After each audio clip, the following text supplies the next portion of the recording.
नमस्कार विद्यार्थियों। प्रथम प्रश्न पत्र की तर्क संग्रह पुस्तक में जिस विषय का अध्ययन हम आज करेंगे वह है पृथक्त्व निरूपण। पृथक्त्व निरूपण के साथ हम संयोग के बारे में भी जानेंगे क्योंकि यह बहुत छोटा प्रकरण है। तो पृथक्त्व के बारे में लिखते हैं अन्नम भट्ट। पृथक व्यवहारा साधारण कारणम पृथक्त्वम सर्वद्रव्य वृत्ति। पृथक व्यवहार का जो असाधारण कारण है वह पृथक्त्व कहा जाता है और यह सभी द्रव्यों में विद्यमान रहता है। पृथक व्यवहार का क्या तात्पर्य है? अयम अस्मात् पृथक, यह इससे पृथक है। इस प्रकार के जो व्यवहार का कारण है उसको कहते हैं पृथक। यह 7वें नंबर का गुण है। अब बिल्कुल वही बातें जो हमने पिछली बार की थी कि इसमें असाधारण क्यों लगाया है, असाधारण नहीं कहते तो क्या दोष हो जाता, क्योंकि असाधारण नहीं कहते तो वह साधारण जो उसमें लक्षण है वह सब इसमें आने लगते। और व्यवहारा साधारण कारणम करते अगर कि व्यवहार का असाधारण कारण पृथक्त्व है अगर, तो फिर वही बात होती कि व्यवहार के असाधारण कारण तो जो घट और पट के असाधारण कारण है, क्योंकि घट और पट भी क्या है? व्यवहार है। तो व्यवहार के असाधारण कारण तो जितने भी और वस्तुओं के या और किसी कार्यों के जितने भी असाधारण कारण हैं वे सभी इसमें परिगणित होने लगते। तो उन असाधारण कारणों की गणना इसमें नहीं हो, इसलिए यहाँ पे पृथक शब्द का प्रयोग किया गया है। और असाधारण शब्द लिखने का प्रयोजन साधारण कारणों के लिए का इसमें समावेश नहीं हो। अब चूंकि पृथक एक गुण है तो पृथक एक गुण होने से यह किसी न किसी द्रव्य में रहेगा। तो किन द्रव्यों में रहता है? सभी द्रव्यों में। यह बात आपके स्मरण में रहनी चाहिए कि कभी भी कोई भी गुण और कोई भी कर्म किसी भी द्रव्य के आश्रित होकर या निराश्रित होकर नहीं रह सकता है। आश्रित होकर ही रहेगा, निराश्रित होकर वह नहीं रह सकता है। तो वह किन द्रव्यों के आश्रित रहेगा?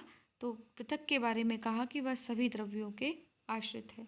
जितने भी हमारे 9 द्रव्य हैं, पृथ्वी, अप, तेज, वायु, आकाश, काल, दिक्, आत्मा और मन, इन सभी 9 द्रव्यों में पृथक्त्व नामक गुण रहता है। अगला है हमारा आज का जो बिंदु है वह है संयोग। संयोग के विषय में बताया गया है संयुक्त व्यवहार हेतु संयोगः सर्वद्रव्य वृत्ति।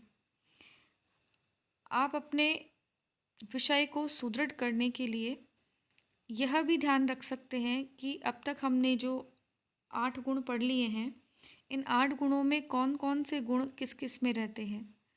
गंध किस में रहता है, स्पर्श किस में है, शब्द रूप किस में है, रस किस में है, और हमने अभी पृथक्त्व पढ़ा, परिमाण पढ़ा, अब आज संयोग पढ़ेंगे। तो ये अलग अलग जितने भी गुण हैं ये किन किन द्रव्यों में रहते हैं, इसका एक आप चार्ट भी बना सकते हैं। अब आगे देखिए, तो जो संयुक्त व्यवहार का हेतु है जो गुण, वह गुण संयोग कहलाता है। यह सभी द्रव्यों में रहता है। देखिए 24 गुणों में ये 8वें नंबर का गुण है संयोग नामक गुण। संयुक्त का अर्थ क्या होता है? संयुक्त का मतलब होता है जुड़ा हुआ होना, जुड़ाव। यह इससे जुड़ा है। इस अर्थ को बताने के लिए जो शब्द प्रयोग किया जाता है वह होता है संयुक्त। तो संयोग से जो संबंधित है उसको कहते हैं संयुक्त व्यवहार। तो उस संयुक्त व्यवहार का जो हेतु है, और यहाँ हेतु पद से हम लेंगे असाधारण कारण। जो असाधारण कारण है वह क्या है? संयोग है। आप संयुक्त शब्द का मतलब समझ ही गए होंगे कि जब दो कोई भी चीज़ें आपस में जुड़ती हैं तो उनको क्या कहेंगे? संयुक्त। तो वो संयुक्त यानी दो चीज़ें जुड़ी हुई हैं, इस प्रकार का जब हम व्यवहार करेंगे तो उस व्यवहार का जो कारण है, मुख्य कारण, वह एक गुण है और वह गुण क्या है? संयोग है। तो यह संयोग व्यवहार का हेतु से, हेतु पद से हम किसको लेंगे? असाधारण कारण को। और फिर व्यवहार हेतु संयोगः, व्यवहार का हेतु संयोगः। अगर हम यही लक्षण इसका करेंगे तो व्यवहार करने के जितने भी हेतु हैं, घट पट इत्यादि, उन सभी में इस लक्षण की अतिव्याप्ति होने लगेगी। इसलिए उसे रोकने के लिए यहाँ पर संयुक्त पद का अत्याहार हमें करना ही पड़ेगा। फिर अगर हम लक्षण करें कि संयुक्त व्यवहार ही संयोग है, उसमें कारण पद को नहीं देंगे अथवा हम उसको साधारण कारण मानेंगे, तो जितने भी साधारण कारण हैं उन सब में यह लक्षण जाने लगेगा। तो वहाँ इसकी अतिव्याप्ति रोकने के लिए हमको हेतु पद का प्रयोग करना पड़ेगा, असाधारण कारण मानना पड़ेगा। अब आगे कहते हैं कि ये संयोग 3 प्रकार के होते हैं। पहला है उभय कर्मज संयोग, दूसरा है अन्यतर कर्मज संयोग और एक है संयोगज संयोग। यद्यपि तर्कसंग्रहकार ने इनका पृथक से कोई निरूपण नहीं किया है, किंतु जब कभी भी हम संयोग को समझते हैं तो ये 3 प्रकार के संयोग उपस्थित होते ही हैं। समझिए उभय कर्मज संयोग क्या होता है। जब 2 और 2 से अधिक द्रव्यों का क्रियापूर्वक एक साथ संयोग होता है तो वह उभय कर्मज संयोग कहलाता है। उदाहरण, जैसे मान लीजिए 2 भेड़ें हैं, तो 2 भेड़ें सींगों से लड़ने के लिए एक साथ क्रियापूर्वक जुड़ाव करती हैं। एक दाईं तरफ से आ रही है और दूसरी भेड़ बाईं तरफ से आ रही है, तो वो एक साथ क्रिया करती हुई जब संयोग करती है, उभय का मतलब दोनों, कर्म का मतलब कर्म, कार्य करना अथवा क्रिया, और उससे उत्पन्न होने वाला संयोग उभय कर्मज संयोग कहलाएगा।